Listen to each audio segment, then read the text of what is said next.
Bienvenue sur Médiane TV, Zoom dans cette chronique sur la 51e édition du Festival national des arts populaires de Marrakech. Une édition qui regroupe pas moins d'une trentaine de groupes d'art populaire de tout le Maroc, et ce qui équivaut à quelques 600 artistes qui vont participer cette année à cette édition. Des artistes qui vont devoir faire le spectacle sur les scènes qui ont été justement réservées à cet effet-là, à savoir la scène du Palais Lebdi, celle du Théâtre Royal ou encore celle de Jemaa el-Fna. Une organisation grandiose, exceptionnelle et à laquelle a veillé un seul chef d'orchestre, l'homme de théâtre Hassan Hamouche, qui nous fait le plaisir d'être avec nous dans cette chronique. Hassan Hamouche, merci beaucoup d'avoir accepté notre invitation. Je le disais, vous êtes un homme de théâtre. C'est un challenge que d'organiser un tel festival. Avant tout, merci à vous et merci à l'équipe de Média. C'est la première fois que je prends la responsabilité d'être le chef d'orchestre de cet événement. C'est pas le seul. Je souhaite un travail avec une équipe qui m'aide d'installer la mise en valeur de cet événement qui est extraordinaire. Alors, Hassan Hamouche, 34 troupes, quelques 600 artistes. Comment on dialogue avec ces artistes qui nous viennent d'horizons divers, c'est des rythmes différents? Comment on s'organise avec ces artistes? C'est pas évident. D'abord, c'est pas évident parce que il y a des différentes troupes qui viennent du nord, du sud, de Marrakech, de Moyen Atlas, etc.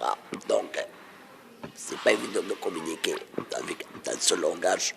Il faut avoir plusieurs langages. Mais le seul langage qui règne dans la communication avec ces troupes, c'est l'art et l'amour.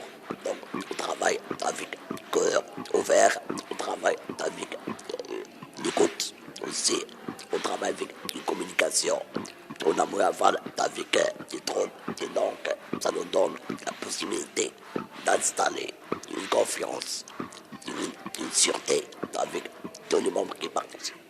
Alors justement, quand vous mettez en scène toutes ces troupes, comme vous le disiez, donc il y a les gens de Rgada, il y a les Rouas, mais peut-être qu'il y en a 4 qui viennent de Rgada, il y a une troupe de Rouas. Comment vous dialoguez avec eux? C'est-à-dire que c'est des gens, comme vous le disiez il y a quelques secondes, c'est presque de la musique sacrée, on ne touche pas à leur rituel. Comment vous avez su justement dialoguer et avoir cette confiance? Voilà, vous avez touché le point sensible, on ne touche pas au contenu. On travaille sur la forme et la mise en valeur des danses, des rythmes. On travaille sur 3 éléments essentiels. D'abord, l'installation des troupes dans la scène, comment ils peuvent entrer et sortir. En même temps, ainsi sur le rythme du spectacle. Pas le rythme de la troupe, le rythme du spectacle. Du spectacle et aussi l'enchaînement. Ces 3 éléments nous donnent ce qu'on appelle une vision globale qui garde soi-disant le spectacle dans la dignité et aussi dans le processus de scénario qu'on a mis avec l'équipe ensemble. Alors, comme vous le disiez, ce sont un petit peu 34 artistes, 34 styles différents, 3 scènes différentes. Comment justement le travail se fait? Le Palais Lebdi est exceptionnel. Ça vous peut-être le Palais Lebdi vous facilite tellement le travail parce qu'il est beau par lui-même, parce que c'est l'histoire du Maroc. Comment on s'organise sur des scènes peut-être plus petites, peut-être le Théâtre Royal ou encore Jemaa el-Fna. Vous, homme de théâtre, comment vous vous organisez justement pour cette mise en valeur de notre patrimoine? Le spectacle officiel, c'est le spectacle dont personne ne dit. Donc, les autres scènes sont des scènes, soi-disant, c'est la publicité du festival et aussi la proximité du spectacle. Pour les gens qui ne peuvent pas entrer, ne peuvent pas l'imaginer. Donc, il y a des équipes qui travaillent, soit Théâtre Royal, la place Jemaa el-Fna, aussi la place Lahati. Donc, ce sont des équipes qui travaillent avec des troupes qui n'ont pas la chance d'être programmées au Palais Lebdi, mais ils ont la chance de jouer dans les espaces ouverts, libres, à la place pas ce challenge-là comme ils ont.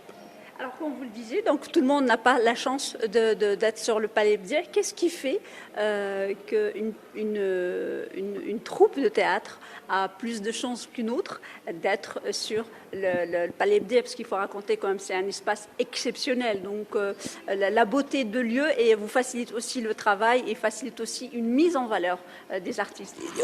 Il y a tout d'abord l'historique de la troupe. Il y a aussi ce qu'on appelle le poids de la troupe. Je parle de poids esthétique, de poids artistique.